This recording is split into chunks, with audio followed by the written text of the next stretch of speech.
Thank you, everybody, for showing up to the for GEW and the Freelance Exchange. We've assembled some incredibly experienced and talented group of independent creative professionals to kind of give you a sense of working one-on-one with individuals who have a wealth of agency and corporate marketing experience. Just working for an agency, you know, what always blew me away is people who have worked in the agency world for 20 plus years or more. And then they go off on their own and people think, well, you're by yourself. You're not as important as somebody that's working with an agency or no, stop it. We've got that much experience. I'm a solopreneur. I've got 25 plus years experience working with some great agencies. So we've got some incredibly talented people here. So we've got 4 talented Freelance Exchange artists. Julie Cortés is a copywriter and a rock star. Jeremy Lips is a photographer. We were just talking about Jeremy right now is in New York and sharing time in Kansas City. Has done the marathon for many years, and I wouldn't want to handle that. Photographing, not running. Right. Okay. All right. I got that. Susan Pepperdine is a public relations professional, and Brian White, who is a little hoarse today, is a graphic designer. So what we'd like to do, we've got a number of questions that we're going to ask our group, our panelists. But at the same time, after they've answered the question, if you have a question that you would like to ask either one of them, jump in. We want to keep this going though. So I want to start with a question that each one of you can address, and it's kind of a happy beginning. In the past, what is your favorite success story working as a freelance artist with corporate America or agencies? Why don't we start with the ladies first? Julie? Oh, I wasn't prepared for this question. Oh, it's an easy one. I'm sure you've got a lot of success stories. I have a lot of horror stories too. So. You know, I think it's not even just like one particular story. I think it's just like a culminative effect. And, you know, when I first started out freelancing, it's been almost 24 years now. And I never dreamt in a million years this is what I would be doing. I never thought this would be my full-time job or my career. And I feel like just losing my job in the first place was a blessing in disguise.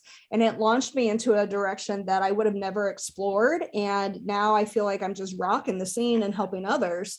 And being able to have freelanced this long and been successful at it for this long, I think it just speaks volumes of I'm where I'm supposed to be. You know, so it all worked out for the best. And there's my success story for you. And you seem to be having a lot of fun doing this. I do. There's nothing better than being your own boss and getting to call the shots, getting to decide what you work on, when you work, how you work, with whom you work. There's nothing more empowering than being able to fire a client if they're being a pain in the ass, you know. It's one of those things. You get to create your own destiny, and I don't think there's anything better. Yeah, thank you. Susan, how about you? A success story that you've had that really stands out? Yeah, well, what I like about public relations is that you can help promote other people and make them famous in a positive way. So when I was at Kansas City Power and Light in the 80s, they were just handing out safety information in the schools, and depending on the principals to give it to teachers and then to kids. And I thought, well, but, you know, we don't even know if they're getting it to the kids. So I developed a contest, a safety poster contest, and we got approval from Gannett Advertising to put the winning poster on a billboard near the child's school, and then got the safety council involved. And that contest, it was at a time that KCPL was being attacked because of the Wolf Creek nuclear plant. And so we needed some good publicity. And so we got out in all the schools, we had all these posters and got it on TV. Love to get stuff on TV, makes me jump up and down, get stuff on TV. And to have a good news story about safety was really wonderful. And that contest ran for until at least 2006. And this year, Evergy has brought it back. So That's awesome. Success like that. And teaching kids about safety, because they would draw a poster about staying away from power lines and not climbing trees near a power line, all those kind of things. So I love it to have something that educates the public and makes people happy and makes the company look good. That's awesome. That's great. Yeah. Jeremy, how about you? Boy, it's hard to pick based on, I consider every successful photo shoot to be a success story. So I would say probably mid to late 2019, I was on a project where I was one of 3 photographers reshooting, I should say, the entire menu for Red Lobster.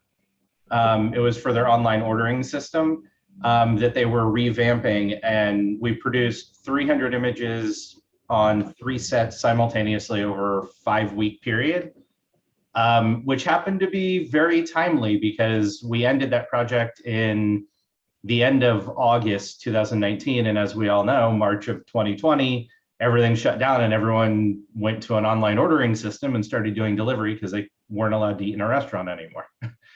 So. Wow, awesome. Brian, how about you? You get your voice back? Yeah, a little bit. I'm trying to think, it was 2017. Started working with a company who was unknown called Aerotenna. And there were a couple of professors from KU that were doing ice sheet testing with drones, and they were shooting radar into the ice sheets to see about global warming back then. And I thought it was interesting. I was like, and I basically was just brought in to fix their logo. It was a mess. So it wasn't built correctly. So I rebuilt it and then did some color theory for them, for their brand. And they liked it, went further. They kept producing stuff and changed their name to Einstein for AI, and then Einstein, of course, but grew the company. They grew it from 2 to, I think, 55 this year. And it's just been fun to go along and just be a part of the brand foundation. So I redid their logo, their colors, white papers, booths. It's just like they just kept throwing stuff at me. I wrapped a car for them, which was fun. They brought it up to the house and I got to shoot it. So the car that they were doing was automated or radar driven cars, basically. So, but yeah, it's been fun to see them grow and then and just shift. So it's been a fun project to watch. So. Yeah, that sounds great. That sounds so while I've got you, Brian, I'm going to ask you a question. How do you find it's best to communicate with your clients? Is it face-to-face? Well, right now it's kind of difficult to do face-to-face, but communication style. What is your communication style that you see works best? Well, it's been funny because I've been remote for like over 20 years. So I'm just so used to like video chats or calls, obviously it switched from phones to video more often, but yeah, I mean, I always love to meet people in coffee houses or wherever. I've had a whole agency team come into my office too. So but that was a little stressful just because it gets cramped. It's not a big agency, but no, I mean, it just basically it depends on the client too. But so many clients are out of state or on the coast or elsewhere that just is so nice that people are kind of getting used to working remotely, so it's kind of my jam for 20 years. So you've actually been prepared for this pandemic. Yeah, yeah, yeah. I was thankful that, it didn't hurt me as much as other people. So. Yeah, thank you. Susan, question for you. How can you measure the results from a PR or an advertising campaign? And how are they different? Okay. Well, there certainly are differences. With PR, it is harder to measure because you're not paying for, like with advertising, you're paying for it. So you know whether the ad ran, and if you have sales from that, or if you have clicks on an ad, or requests for information, that kind of thing. With PR, it is more difficult. Over the years, it used to be that you would get clippings and then see how, measure how long the clippings were. And then we would multiply it by 5 because you have the implied third-party endorsement of the editors who would run the articles. So now that it's more media, internet, that kind of thing, the measurement is more the number of views. Like if you send out a news release on Business Wire nationally, which I just did recently for a client, they measure it for you, how many views that you get. So that's, with PR, you're more going for a long-term reputation of the company, or for something that the company is doing. So it is difficult. It's more that you know it when you see it, I guess, than with advertising. So there are advantages and disadvantages to both advertising and public relations. And the best thing is to use the advantages of both. Thank you. Thank you. Julie, got one for you. Yes. Freelancers are one of the fastest growing groups of professionals. Now the pandemic comes. How has the pandemic changed things? And how do you see freelancing? Is it going to grow? Is it going to reduce in the future? That's an excellent question, because right as we were heading into the pandemic, experts were claiming that we were on this upward trajectory of being the fastest growing workforce. By 2020, we were supposed to be 40% of the US workforce was supposed to be freelancing in some capacity, whether full-time or part-time, whether in advertising or Uber drivers, right? And then by 2027, it was predicted that we were going to be over 50% of the United States workforce, which is amazing. And then COVID hit. And I think we're going to hit that 50% number so much sooner than 2027, because now we're experiencing this epidemic, if you will, called the Great Resignation, where so many people are leaving their jobs. They don't want to work. They want to be able to call the shots. And now they're finally realizing all of the great benefits that come with freelancing. And if they can make it work, why not? So you can live a happier life. You can lessen your commutes. You can be at home when you need to be at home. And long story short, we're going to hit that number a lot sooner than 2027. Yeah, I think you're right. Yeah. Jeremy, one for you. What is, everybody's got a phone now, so everybody is a photographer, and there has been a big shift to social media. How's that affected your business? So for eons, I guess, or, since the beginning of advertising, we basically kind of lived in this world of, you were shooting everything for print, and, you needed, they had what they thought were metrics to measure how successful an ad was, based on, I guess, Nielsen ratings and stuff like that.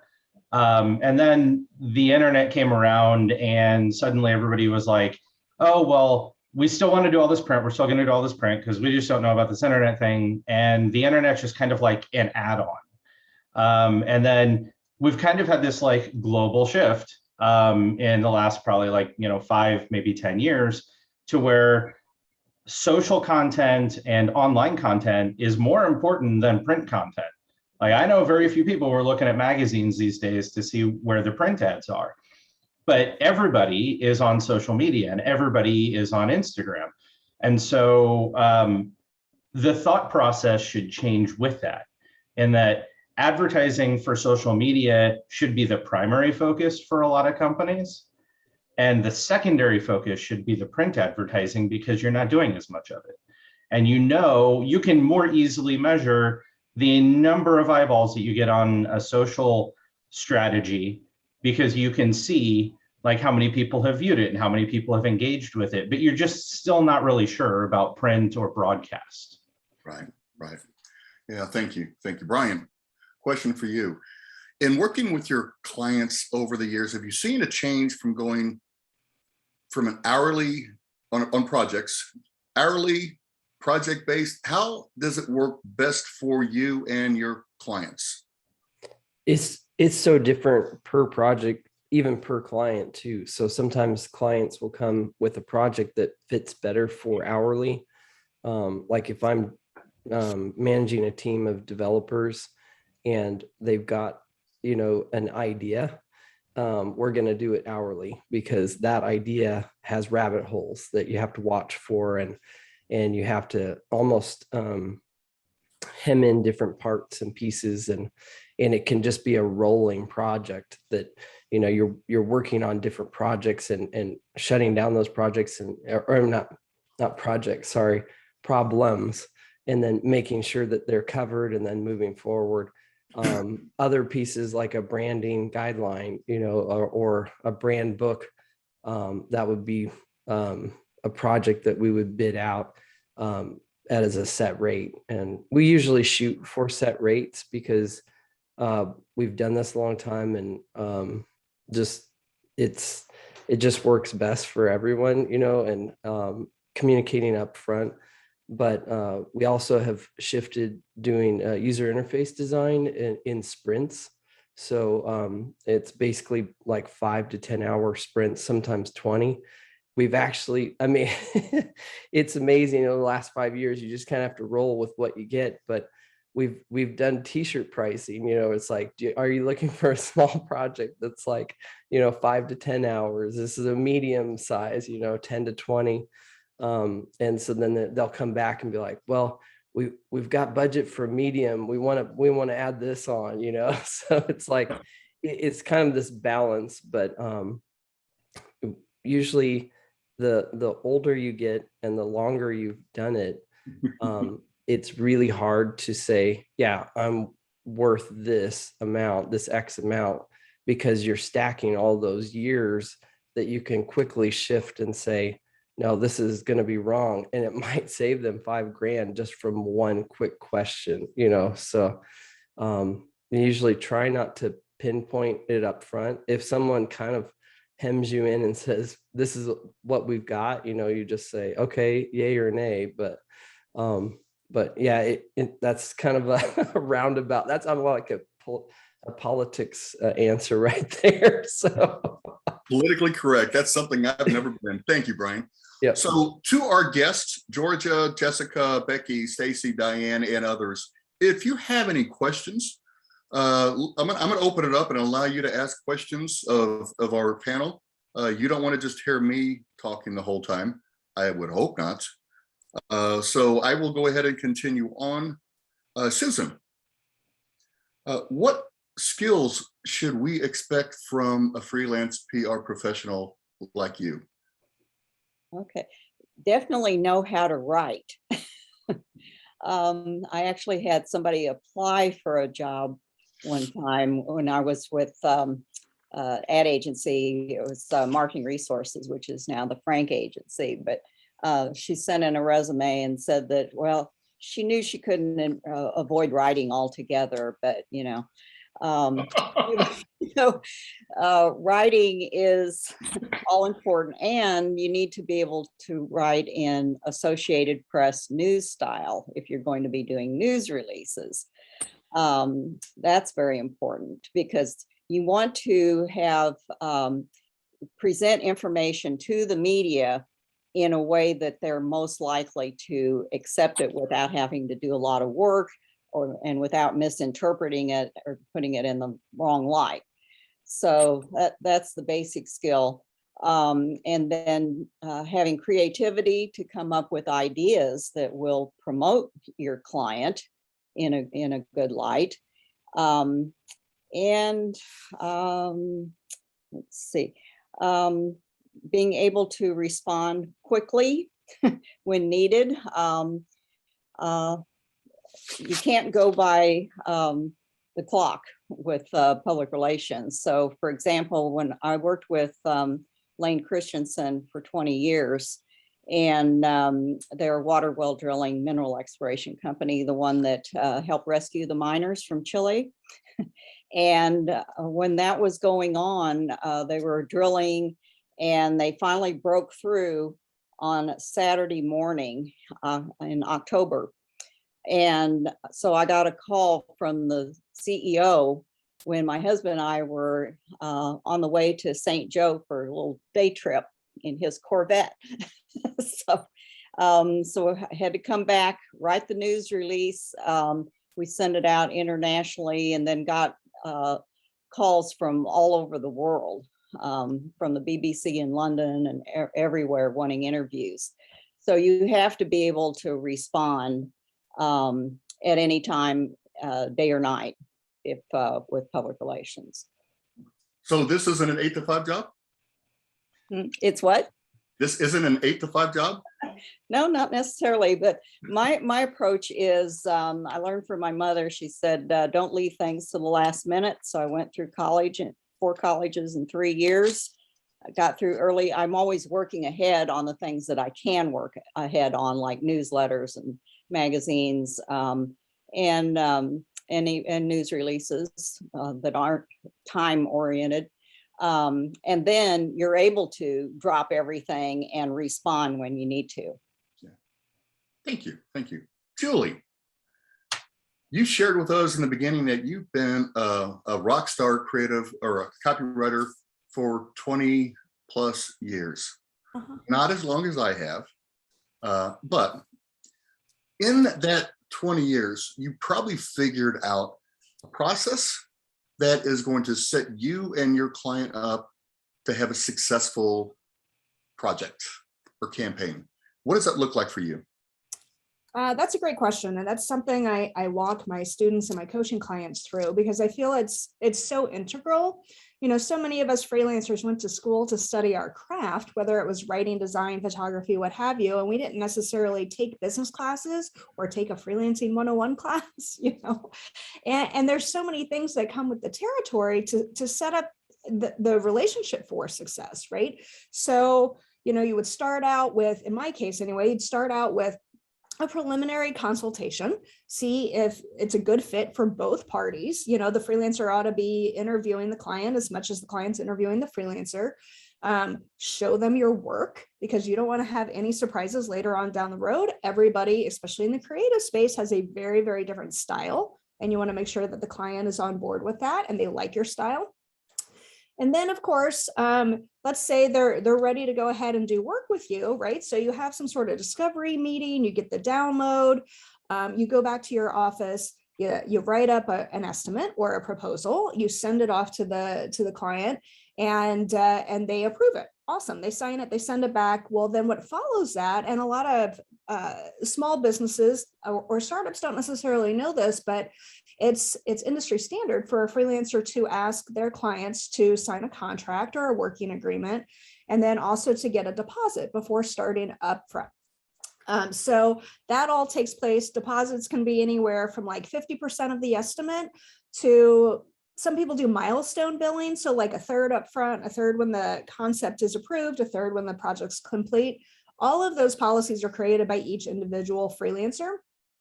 And so that's what really starts the process. If working with an ad agency, they may give me a creative brief. If I'm working with a small business and they have no idea what a creative brief is, I may type one up myself and so send it over to them. And basically that document just kind of spells out the who, what, where, why of the project. You know, what are the results we're trying to achieve? What's the budget? What's the deadlines? And making sure everything is set there. All the I's are dotted, all the T's are crossed. And from there, you know, I get the project, I go, I do my work, you know, I check in with the client every so often. Hey, I want to make sure I'm on the the right wavelength, you like the tone, you like the voice, you like the concept. And then I send over my draft, get feedback from them, go back, make some revisions, hopefully not too many, and then be on our merry way. It's really a smooth and simple process from a copywriter standpoint, but I think just those preliminary business admin items, I don't think a lot of people are familiar with it, and that's pretty much the same across the board for other freelancers too, no matter the niche. So, yeah. Do you have a letter of agreement that you present to the client that they have to sign? When I launched Rock Creative Network, gosh, almost 10 years ago, I thought it would be, let's just do a handshake and trust that person. And my attorney said, no, it's a letter of agreement. This is what I'm going to do for you. And if I do that, this is what you owe me. Yep. Do you have a letter of agreement or some type of a contract? Yes, 100%. If somebody won't sign a contract, that's a huge red flag to me, because then to me, it's like, okay, they're not serious in doing business. They're not professional. There's going to be trouble down the road. They're going to be more likely not to pay. But I say that with a caveat, because there are some companies, like big conglomerations, like they won't sign our contracts, but they'll have us sign a contract in exchange. And as long as the terms are a win-win situation for both parties, I think that's okay. But yeah, absolutely. You've got to get that contract signed up front. Just like in life, in business, there are some sketchy people out there.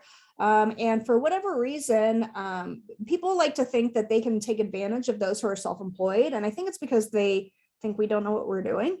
But that's one of the great things about the Freelance Exchange is we help people figure out what they're doing, right? What to put into a contract, what to do when a client doesn't pay, and all of those things. But to answer your question, yes, 100% yes. I always have clients sign a contract. So for all of our guests, that's kind of important. Don't do it a handshake, because even my attorney said your best friend may hear things different than you hear. Make sure it's in writing so it's very clear to both parties. Brian, I'm going to ask you a question that was not that different from the last conversation that we had with you. COVID has changed things a lot. How has it affected your business? In some cases, I've got to believe it's probably enhanced it, because agencies, companies have laid people off, or people have left their companies. Does that give you more or less opportunities to work with corporate America and agencies? Well, it's definitely been an amazing ride for me. I think the first 4 or 5 weeks when people were buying toilet paper like crazy and trying to figure out what was going on and just kind of hunkering down, I was like, I still had a project I was working on, of course, but there was a lull of a few weeks where I was like, okay, this is going to be interesting. Let's see what happens, and see if people can work from home. and then it started to shift, and people were needing things done, and people weren't at agencies that were usually there that could do them. And so I've actually picked up 2 agencies this fall, and summer that have just kind of needed a hit out of the park, but no one was there to do it. And it's been good. I mean, it's hard sometimes to get your foot in the door in an agency that, all my clients, I try and work with, most of them longevity and thinking long-term, that you're going to be there and be supportive and be available if possible, if they can get their schedule in order. But yeah, it's been surprising to see, where there's been so much turnover and change that freelancers have seemed a little bit more solid. So, and that's a good thing for us. But I think, I don't mean to laugh at all. I know people have gone through a lot of hardship, and I've had friends that have lost loved ones, and it's really tough, and I would never wish it to happen again. So, but I do think that people are a little bit more savvy, and I've seen, CEOs and in their bedrooms on a bed, and I feel a little bit more pro having a nice office. So I don't know if that answered it, George, or not. So Yeah, Jeremy, how about you? How has this COVID and pandemic affected you? Because it's kind of hard. Not everybody wants to be face to face with a person, and granted, you're a photographer, you're always going to be, hopefully always going to be at least 6 feet away. But how has that affected your business? Has it enhanced it? Because as we talked earlier, social media is enhanced, and people, they can't be face to face, but they still want to see people, their faces. How's that work for you? So prior to COVID, I would be on set. We would have, sometime 30 people, 40 people, depending on how big the project was, moving around, doing different things in different roles, and obviously we're not going to be able to do that kind of thing these days. So I would say that the greatest pivot the pandemic has caused is more of a hybrid work environment. So a typical shoot for Red Lobster used to have 4 or 5 people from the agency and another 4 people from Red Lobster corporate, all in the studio while the shoot is going on. And that's just them coming up, and then there's the rest of the team. Zoom, wonderful tool. The only caveat with Zoom is that the images don't look 100% color accurate, but we figured out ways around that. Zoom has allowed us to have a hybrid model where we may have 1 or 2 of the creatives in studio, and the rest of them are on a Zoom call with us all day, and we can share screen from the capture station that we're shooting images to, and they can see exactly what's going on. And if they want that live while we're shooting so they can see the images come in, they can see the images come in. I worked on a shoot with Aquaphor, and they had never had that before. And when they saw it and it happened at the end of the shoot, they were like, oh my God, it's like I was there, but I wasn't there. So it's really just figuring out ways to bring everybody to the studio in a virtual capacity. And I would say that it's actually worked really well. Even now that we're back to like people being able to move around and go places, that hybrid model is sticking, and people prefer to not have to do all the travel now that there's another alternative. Yeah, thank you very much. Babber, you have a question? Yeah, I have a couple of questions. The first one was, if I'm not sure what title I should go by. Usually if you're looking for an editor, photographer, or even director, you're able to easily search it. I'm not sure if there's a title for somebody that, goes around and shoots content or follows some of our employees that we're looking to make content with. So I was kind of confused and hoping somebody might have an answer, because I can't find, I'm not sure what I'm looking for is the problem, but I know what I want out of the job, but mostly somebody to follow around and shoot content for us. That's the first question. Then I have another one if I could follow up with that. I'll just get that in there too. Do you guys help with Freelancer just in KC? Because I know it's called Freelancer in KC.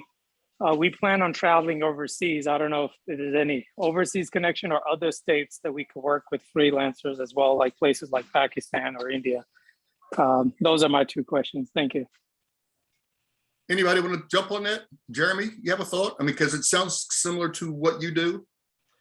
I guess it kind of depends. If you're shooting just stills, then it's easy to call yourself a photographer.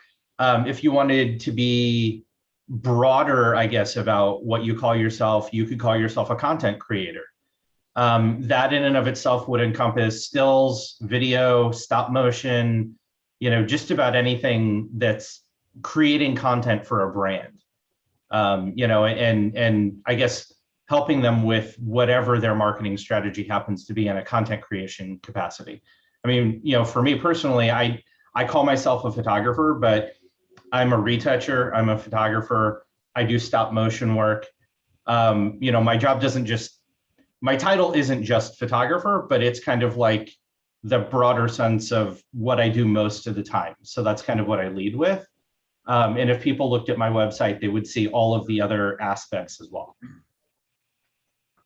Pepper, did that answer your question? Yes, our stuff is mostly video, not photo. So am I looking for a content creator then in that case? Yeah, I mean, either a videographer or a content creator. It just kind of depends on how you go about it. Like that's the thing, there really is no one certain title. It just kind of depends on what people choose to refer to themselves as based on what their offerings are. So Okay. you would probably find the right person in either capacity. Got it. Thank you. Yeah, that answers. Appreciate it. Yeah, Babber, what was the second part of your question, please? Finding freelancers maybe overseas and elsewhere, other countries, maybe even like places like Pakistan, because I'm not familiar with the freelancer market there. But it'll be helpful if I knew somebody that was maybe on the website, or is there a recommendation of a website somebody can recommend maybe that we find videographers or editors and things like that nature. Okay, so thank you. I'm gonna ask Julie to answer that question. You had said in the very beginning that we are coming upon, if we're not already there, 50% of the workforce is freelance. Mhm. You're no longer working for an agency, for a company. You no longer have somebody like me hunting and doing business development for you. With so many copywriters, PR professionals, photographers, everybody else out there, how are you standing out and getting people, not just in the United States, to answer to Babir's point, all over the world now? How do you stand out? How do you get people to notice you and reach out to you? All right, I feel like this is a two-part question. So to answer Babir's question, so the Freelance Exchange is just local now, currently in Kansas City. I am looking to take the concept nationally whenever I get time, energy, and money to do so.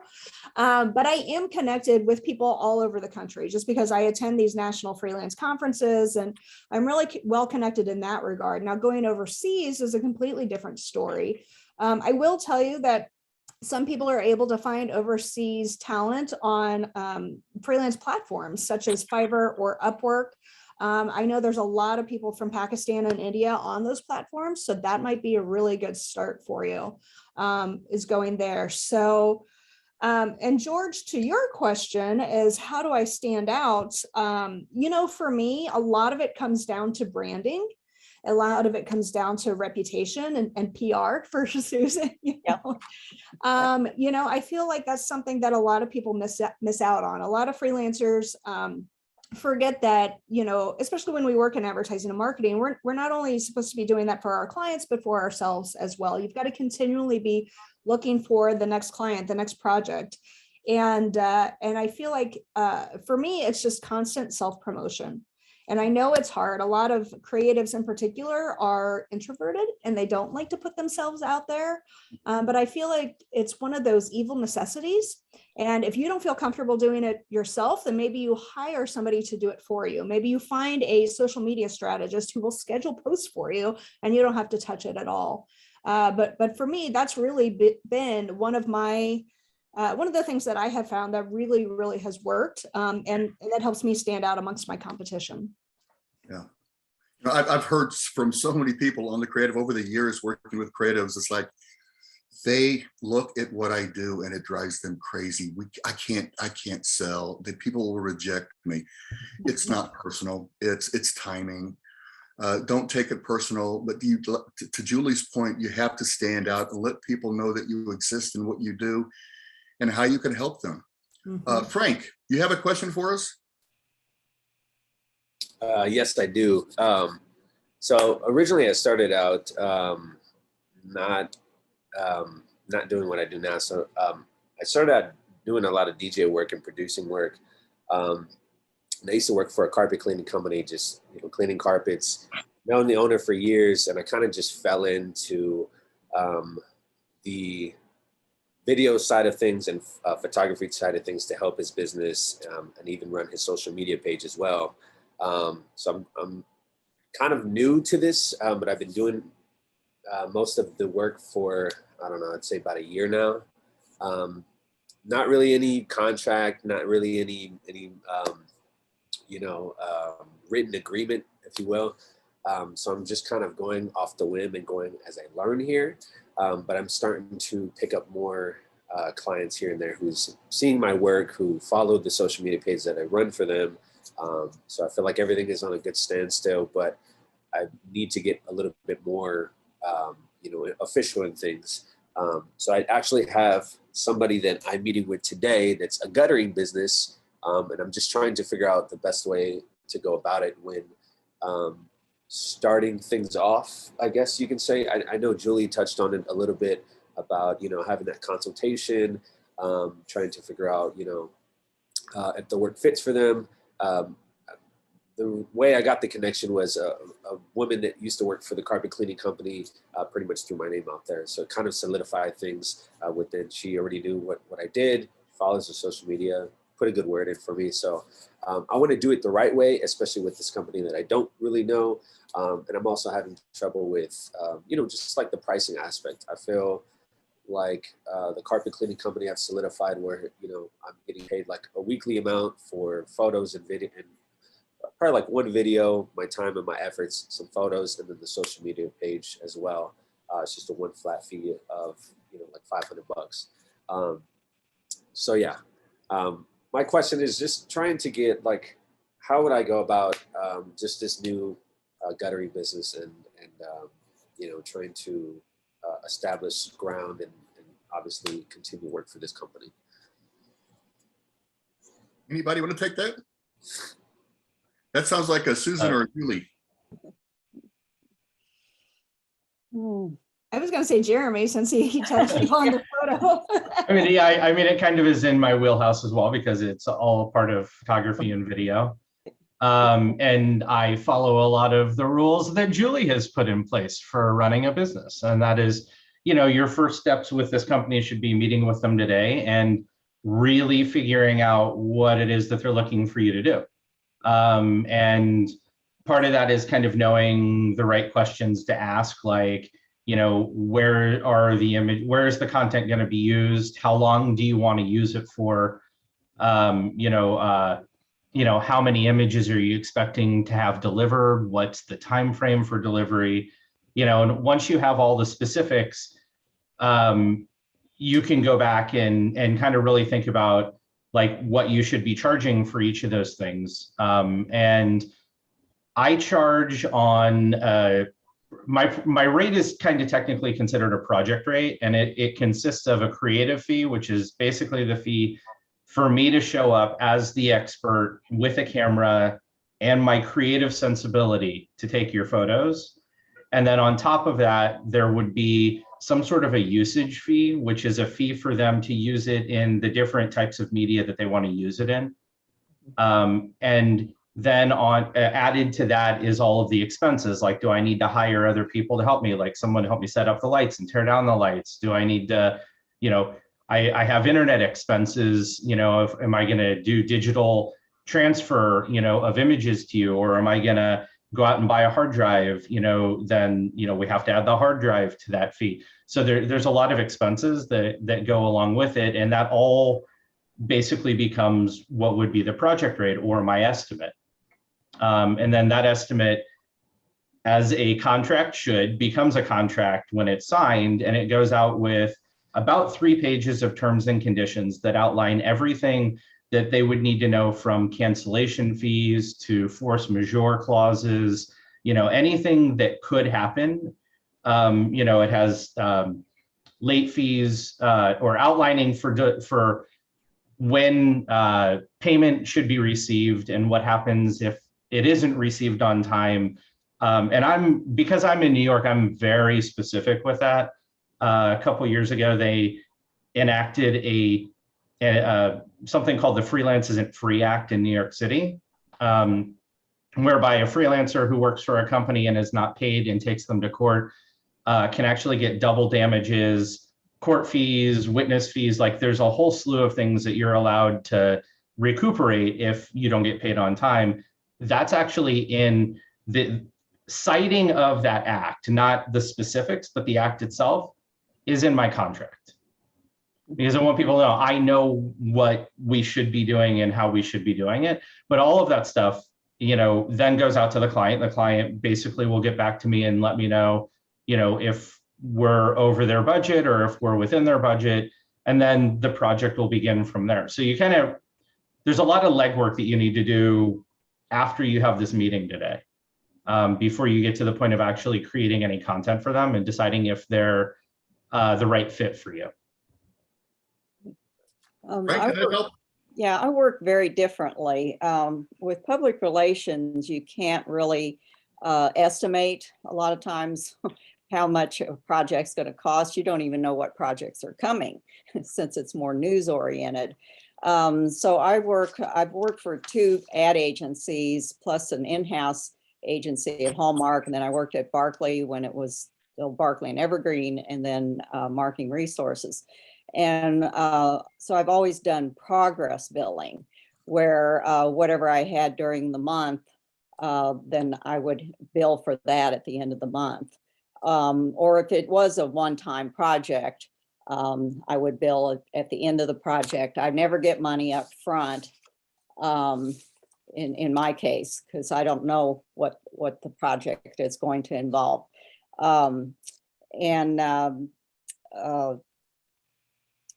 Just I give them an hourly rate and just work toward that rate. And I don't want to give surprises. So if it looks like it's going to be more than what we thought originally, I do have a contractor agreement just establishing what the rate is going to be. Sometimes I'll work on a monthly agreement. I did that with Country Club Bank, a number of other clients where we know we're going to have ongoing work. If I have less during the month, then I'll carry it over the hours to the next month. Or if I have more, then I'll get permission to bill the extra for a special project. So it's all just being upfront with what you expect the cost is going to be, and then bill as the progress goes along monthly. Yeah. Thank you, Susan. And Frank, even though I'm not on the panel, I'd like to inject a little something. One of the things that I have found out is get as focused as you possibly can. And you shared with us that the carpet cleaning client referred you to this gutter company. There was something in that conversation that those two had that you stood out, and the gutter company wanted to meet you. So ask questions to find out why. What did you do for the carpet cleaning company that stood out so much that the gutter company wanted to use you? But ask questions, find out what they need and how you can help them. So we have about 10 minutes. It's 10 till 9. We'll keep it going. Let's open it up for questions, Q&A. Stacy, Georgia, Diane, any of you have any questions? We have some incredibly talented, experienced people here that are here to help you. Hi, Georgia. You're muted. Yep, old school rule. I should have that figured out by now, right? So I am actually in the middle of creating my first real business, and I'm super excited. I've only been at it for a week, which is why I look so like dumbstruck, but I am just trying to figure out where to start on even interviewing, vetting, and considering different freelancers, because I essentially am starting a freelance business of my own, and I want to patronize the freelance community because that's where I think it's at. So any advice?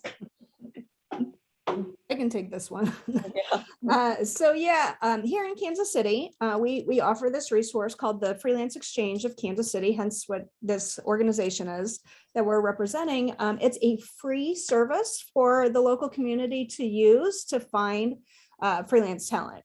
So you can go to our website. I'll drop it in the chat here. It redirects. It's FX of KC.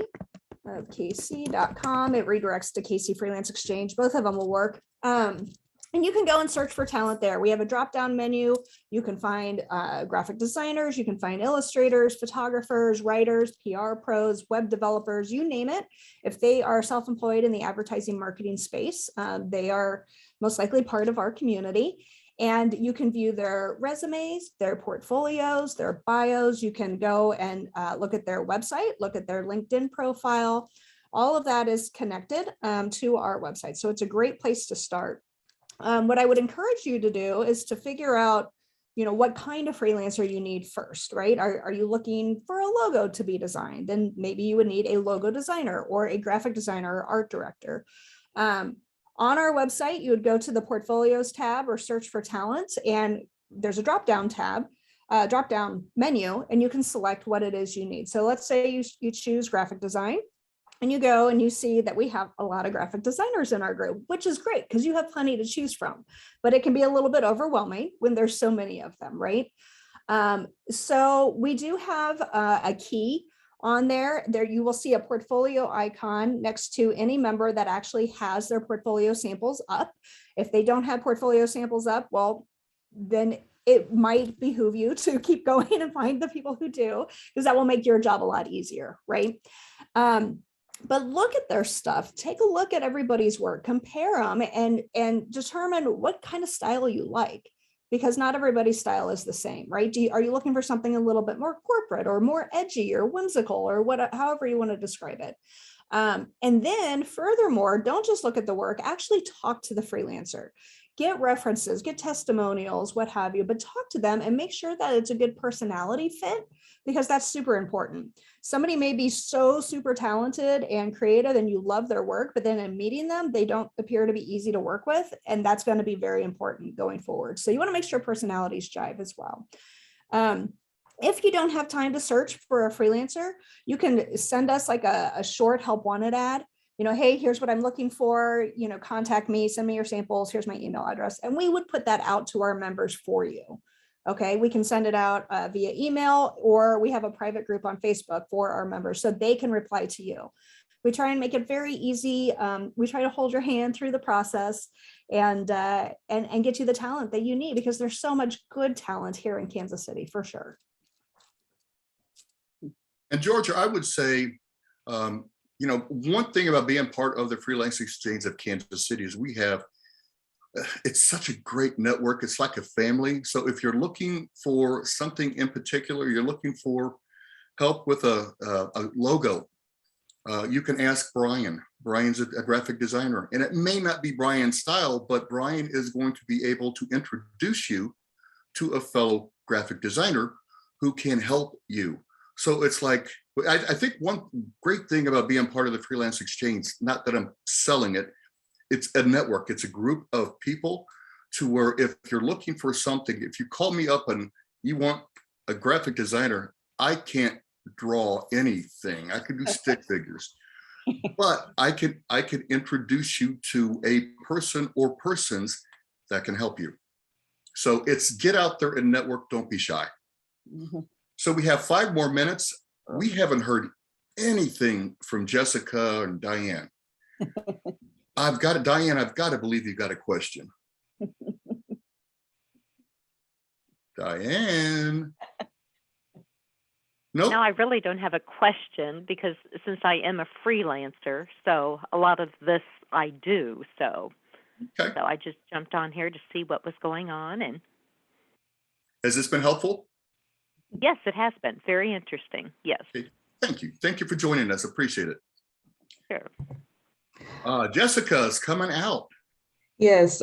Hi, everyone. Same for me. I'm a freelancer as well. So Diane and I are in the same boat. Well, be sure to check out the Freelance Exchange, because that's our mainstays. Like we target freelancers in the advertising and marketing industry, and we offer continuing education and regular programming, networking opportunities, social opportunities, support, mentorship, promotional opportunities. The list goes on and on and on.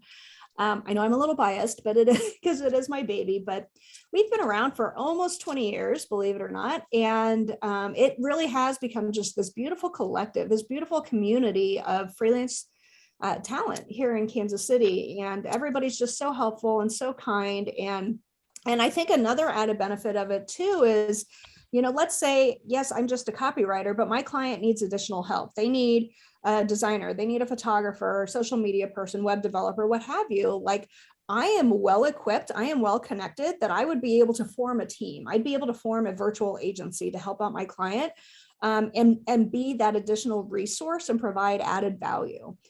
So keep that in mind if you're considering anything. And if you have any questions about the organization, feel free to drop me a note. I'll put my email address here in the chat for you. And Okay, really, thank you. the main thing is networking. You can't know too many people. I have nearly 2,000 people on LinkedIn. All the good things in my life have come from organizations. I met my husband through my late husband through the Electric Association when I was at Kansas City Power and Light, standing by a coat rack at the Mulebach Hotel. So I had a 3-step marketing method, which was to meet men. That was all networking. And I got the job at Hallmark because I went to a meeting of editors.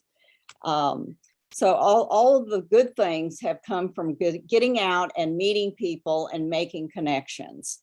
And that you never know where it's going to lead. Thank you, Susan. And John Kiefler has been a friend of mine. I've worked with him years ago at Callahan Creek. John has got something, a talent. I'm gonna call you, not call you out. I'm gonna raise your hand. One thing that we've learned through this pandemic is you have to have an incredibly strong user experience, because if you're online through that whole process, you've got about 3 to 5 seconds. And if you can't get somebody's attention or guide them where they want to go, you've lost them. And that's something that my friend John Kiefler does. He's relatively new to freelancing. He's been a professional running major agencies over the years. John, your thoughts, any questions, anything you want to share with the group? Well, thanks for the plug, George. It's been fun to kind of get into this community a little bit, having been on the purchasing side of the desk on the agency side for so many years. It's great to kind of jump to the other side. It's great. It's fun to get back to my roots in design and web development and UX. So thanks for that, George. I do have a question for Julie, a quick one. Congratulations on the success of the Freelance Exchange, and what a great group you guys are. You said you're going to try to take it national. How broad do you go now? Like, when you say it's, Kansas City group, how far does that already extend? That's an interesting question, because, originally we were just Kansas City Metro, and then we started getting people from Lawrence and Manhattan and Wichita who wanted to join. And then we have people like Jeremy who moved away, and he's in New York City, but he still splits his time with Kansas City. So technically we are the Freelance Exchange of Kansas City, but we open our borders to anybody in the United States, I say. I have talked with people in Denver and Boulder and St. Louis and Omaha. I've even talked to somebody in Buffalo who's interested in opening up chapters. It's I think for me, the biggest hesitancy is that I need to clone myself. I need to find somebody like me in other cities, because I get people who are all excited. I sit down with them, I train them, and then they fall off the face of the earth. Not possible. So, I don't have time to do it if it's not a paid gig right now. I'm doing so many other things right now, but between writing and coaching and speaking and teaching, I don't have time for it. But if you have ideas, I'm totally open to it. Well, again, congratulations on being so successful. You can't get it all done, so that's awesome. Thank you. No, I need to create something like AAF National, Ad Club National, right? Or AIGA National. I need to create something like that, but I need the backing to do it. So. All righty. With that, thank you, Julie. Thank you, everyone. Thank you, panelists, Julie, Susan, Jeremy, Brian, and thank you to our guests for joining us. Again, if you have any questions, if you haven't joined Freelance Exchange, it's a great family. It's a great network. Check us out. If you have any other questions, reach out to any of us. We'd be more than happy to help. It's 9 o'clock. So with that, thank you everybody for attending, and thank you for our panelists. Have a blessed day. Bye-bye. Thanks, George. Thank you. Thanks.